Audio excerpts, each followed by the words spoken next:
আপনারা নিশ্চয়ই জানেন আওয়ামী লীগের কর্মীদেরকে 1971 সালে মুজিব বাহিনীতে যুক্ত করে ইন্ডিয়াতে ট্রেনিং করানো হয়। ছাত্রলীগের নেতাকর্মীরাই মুজিব বাহিনীর প্রশিক্ষণের সুযোগ পাইত। নেতৃস্থানীয় ছাত্রলীগ নেতাকর্মীদের প্রশিক্ষণ দেওয়া হইতো দেরাদুনে উত্তরপ্রদেশের, আর সাধারণ কর্মীদের প্রশিক্ষণ দেওয়া হয়েছিল আসামের হাফলং প্রশিক্ষণ কেন্দ্রে।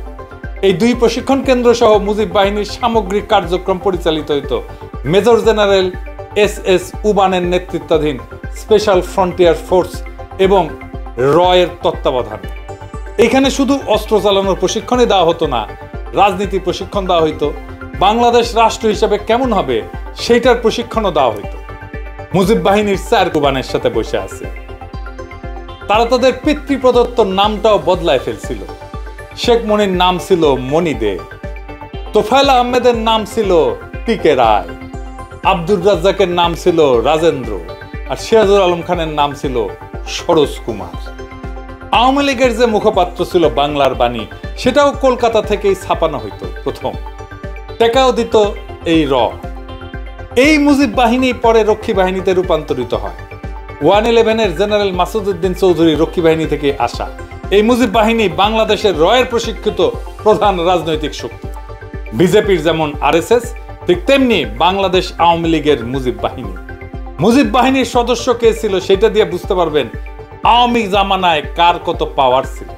আওয়ামী লীগের কোর পাওয়ার হাউসে মুজিব বাহিনীর সাথে সংশ্লিষ্ট না হইলে আপনি স্পেসই পাবেন না। যেমন ধরেন ছাত্রলীগের সাদ্দাম হোসেন, ওর বাবা মুজিব বাহিনীর ডেপুটি কমান্ডার ছিল। শাহজাহান খান, মোস্তফা জব্বার, মুজিবুল হক, এরাও মুজিব বাহিনী। হাসানুল হক কিন্তু জাসদ কইরা এত গুরুত্বপূর্ণ কেন ছিল? কারণ সেও মুজিব বাহিনীর লোক।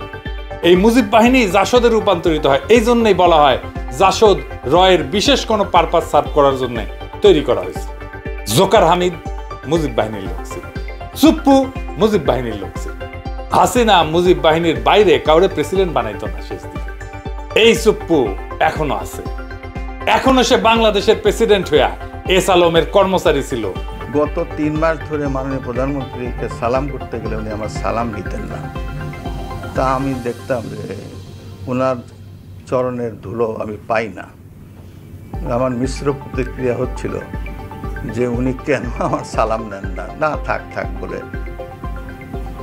শুনিছেন কি মাল এখনো বাংলাদেশের প্রেসিডেন্ট হয়ে আছে।